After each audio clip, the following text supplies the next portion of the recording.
जय श्री माता, श्री आदिशक्ति माता की, श्री निर्मला देवी माँ की जय। सहयोग आज का महायोग है। सहयोग में हम श्री आदिशक्ति श्री निर्मला माता के सामने बैठकर उनके सामने दिया जलाते हैं। अपने दोनों हाथों को खोलकर हम माँ से प्रार्थना करते हैं अपनी बीमारी के लिए, अपनी परेशानी के लिए, अपने कुशों से उनके लिए हम आदिशक्ति श्री निर्मला माता से प्रार्थना करते हैं। श्री आदिशक्ति माँ आदि गुरु हैं, आदि शक्ति हैं, परमात्मा हैं और धन्वंतरी भी हैं। इन्होंने हमारी हर परेशानी को दूर करने का हर तरह से हमें तरीके बताए हैं, क्रियाएं बताई हैं। उन्हीं सब क्रियाओं को हम करके अपनी परेशानी को दूर करते हैं, माँ से प्रार्थना करते हैं। माँ ने हमको बताया है कि हमारे शरीर के अंदर 3 नाड़ियाँ हैं, बाएं नाड़ी, दाएं नाड़ी और मध्य नाड़ी। इन्हीं नाड़ियों पे हमारे 7 चक्र हैं। जब हम ज़मीन में बैठते हैं, जो हिस्सा हमारा नीचे ज़मीन में लगता है वो हमारा मूलाधार चक्र है।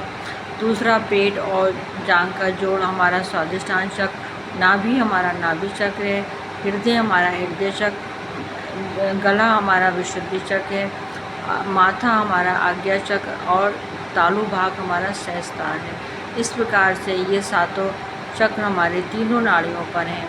इन्हीं के खराब होने से, नाड़ियों के खराब होने से या फिर हमारे चक्रों के खराब होने से हमें तरह तरह की बीमारियां पैदा हो जाती हैं, जिसकी वजह से हमारी को समस्याएं पैदा हो जाती हैं।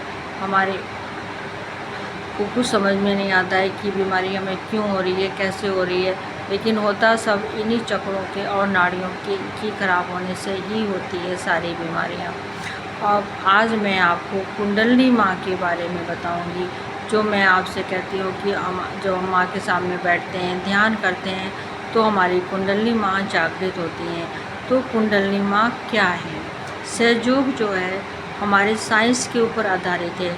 अगर कोई भी भाई बहन जो डॉक्टर हैं वो अगर इस वीडियो को देख रहे हैं तो वो इसको अच्छी तरह से समझ सकते हैं कि ये हमारी पूरी तरह से साइंस के ऊपर आधारित है और साइंस भी है और धार्मिकता भी है, सभी कुछ है। इन्हीं चक्रों पे जो चक्र हैं ये सब हमारे शरीर के अंदर हैं। इन्हीं से खराब होने से हमारी परेशानियां पैदा होती हैं और कुंडलिनी माँ हमारे चक्रों को ही शुद्ध करती हैं। कुंडलिनी क्या है? कुंडलिनी जो है वो जब माँ के पेट में बच्चा आता है, जब बच्चा आता है, जब ब्रह्मा जी ने सृष्टि बनाई तो जो उन्होंने बच्चे के अंग बनाए, जिस मिट्टी से, जो शक्ति से उन्होंने बच्चे के अंग बनाए और अंग बनाने के बाद में जो शक्ति उनकी बची, उस अंग को, उस शक्ति को उन्होंने हमारे रीढ़ की हड्डी के नीचे तीन कुंडली में उस शक्ति को उन्होंने बिठा दिया। तो ये ब्रह्मा जी की शक्ति है और इन्होंने बिठा दिया। जब ये कुंडलिनी माँ जब हमारी जागृत होती हैं तो हमारे 7 चक्र शुद्ध होते हैं। जब कुंडलिनी माँ ये हमारे जन्मों से हमारे साथ रही हैं, ये हमारी माँ हैं, हमारे हर बारे में, हर चीज़ के बारे में जानती हैं, अच्छाई बुराई हर चीज़ के बारे में जानती हैं। माँ हमारे साथ हमेशा रही हैं। इनके उठने से ही हमारी कुंडलिनी माँ जब उठती हैं तभी हमारे सारे चक्र शुद्ध होते हैं। तो धीरे धीरे जब ये कुंडलिनी जो है वो, जब बच्चा पैदा होता है तो आप देखा होगा आप लोगों ने कि बच्चे का तालू जो है बहुत ही मुलायम होता है।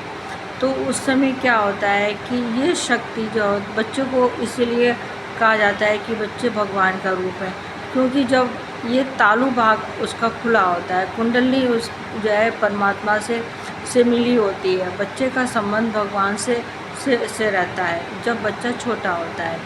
और जब हमारा तालु भाग खुला होता है, मुलायम होता है, तो हमारा कुंडलिनी उठी हुई है, माँ परमात्मा से उसका मिलन हो रहा है। इसीलिए बच्चों को भगवान का रूप कहा जाता है। लेकिन जैसे जैसे बच्चा बड़ा होता है उसको हम अब संस्कार सिखाते हैं, सांस्कारिक बातें सिखाते हैं, मम्मी पापा, अच्छा बुरा, ये मत करो, वो मत करो। जब ये सब बातें हम बच्चों को सिखाने लगते हैं तो क्या होता है, ये जब बच्चा सांस्कारिक में पड़ जाता है तो ये तालु भाग हमारा बंद हो जाता है, हमारा भगवान से कनेक्शन ख़त्म हो जाता है। फिर लेकिन इसमें क्या है, जब हम सहयोग करते हैं सहयोग जो होता है ये हमारे साथ ही जन्मा योग है।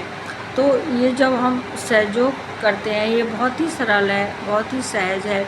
जब हम सहयोग करते हैं, माँ के सामने बैठकर हम ध्यान करते हैं, तो यही कुंडली माँ धीरे धीरे करके हमारे सभी चक्रों से होती हुई उस सब चक्रों को शुद्ध करती हुई, जैसे बीपी का पारा ऊपर उठता है वैसे ही हमारी कुंडली माँ भी उठती हैं जब हम माँ का ध्यान करते हैं और अपने चक्रों को शुद्ध करते हैं। तो धीरे धीरे सभी चक्रों से होती हुई सभी चक्रों को शुद्ध करती हुई ये हमारे तालु भाग में आ जाती है, जिसको हमारे सहयोगी भाषा में सहस्त्रार कहा जाता है। तो जब ये हमारे तालु भाग में आ जाती है तो हमारा तालु भाग खुल जाता है, हमारा संबंध जो है श्री भगवान से हो जाता है, परमात्मा से हमारा मिलन हो जाता है और हमारे विचार रुक जाते हैं। ये केवल शक्ति के द्वारा ही हमारा परमात्मा से मिलन होता है। यही नहीं कि हमारा तालु भाग खुल गया तो हम बिल्कुल फट गया या कुछ उसमें खून निकल रहा है, ऐसा कुछ नहीं होता है।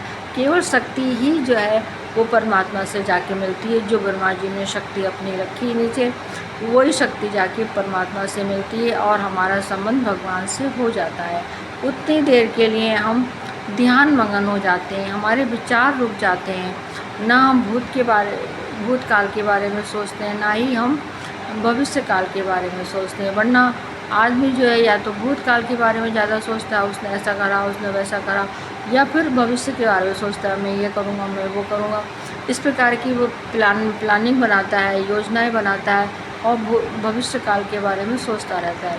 लेकिन केवल एक सहयोग में श्री आदिशक्ति माता जी की कृपा से ही बस केवल हम जो है हमारी कुंडली उठती है और हमारे विचार रुकते हैं। हमारा संबंध उतनी देर के लिए भगवान से हो जाता है, हम बिल्कुल ध्यान मगन हो जाते हैं, हमें बहुत अच्छा लगता है। हमारे दोनों हाथों पे ठंडापन महसूस होता है, हमारे माथे पे ठंडापन महसूस होता है, हमारे सहस्त्रार पर तालु भाग में ठंडा ठंडा सा लगता है, बड़ा अच्छा लगता है, बहुत आनंद आता है। क्योंकि उस समय हम भगवान के संरक्षण में होते हैं, ईश्वर के संरक्षण में होते हैं, तो हमारे को बहुत अच्छा लगता है।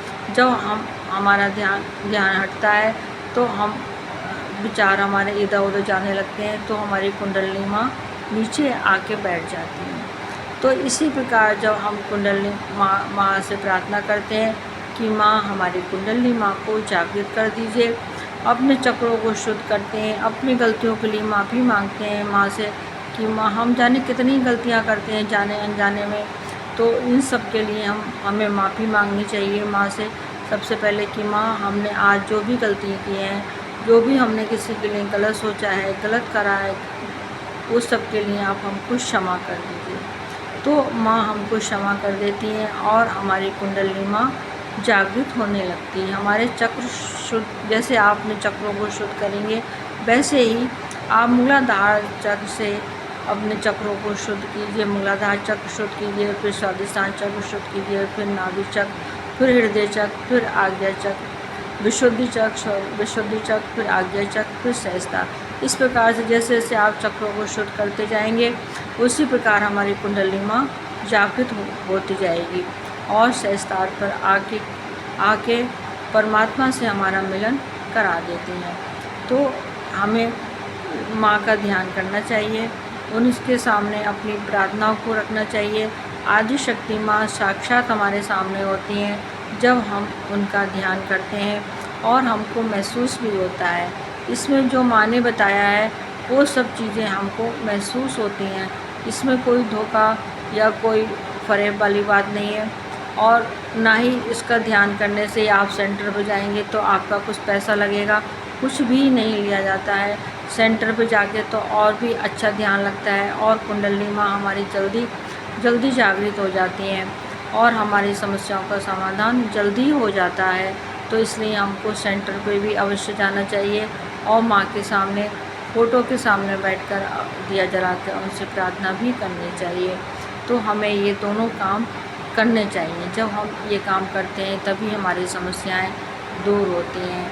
आदि शक्ति श्री माँ हमारी माँ है। एक माँ अपने बच्चों को हमेशा खुशी देखना चाहिए, स्वस्थ देखना चाहिए। ये साक्षात रूप में हमारे सामने होती हैं, हमारी हर समस्याओं को दूर करती हैं। जो भी सहयोगी बहन भाई हमारे इस वीडियो को पहली बार देख रहे हैं वो कृपया इसको सब्सक्राइब करें, ताकि हमारा वीडियो आगे चले, हम आपको और अच्छी अच्छी बातें बता सकें। और जो लोग हमारा वीडियो लगातार देख रहे हैं वे इसको लाइक करें, शेयर करें और कमेंट्स भी करें। मुझे बताएं कि उनको हमारा वीडियो कैसा लगता है और क्या चीज़ समझ में नहीं आती है, क्या हमारी कमी क्या क्या हमारी कमी हो रही है, उस सबको जो है माँ दूर आप उसको बताइए। हम उसको जो माँ ने बताया है उसको हम पूरा करेंगे, उसको हम दूर करने की कोशिश करेंगे, आपको समझाने की कोशिश करेंगे। आप कृपया हमको कमेंट्स करके ज़रूर बताइए। सभी मेरे सहयोगी बहन भाइयों को कोटि कोटि नमस्कार। सभी मेरी बहन भाइयों को जय श्री माता जी, जय श्री माता जी, जय श्री माता जी।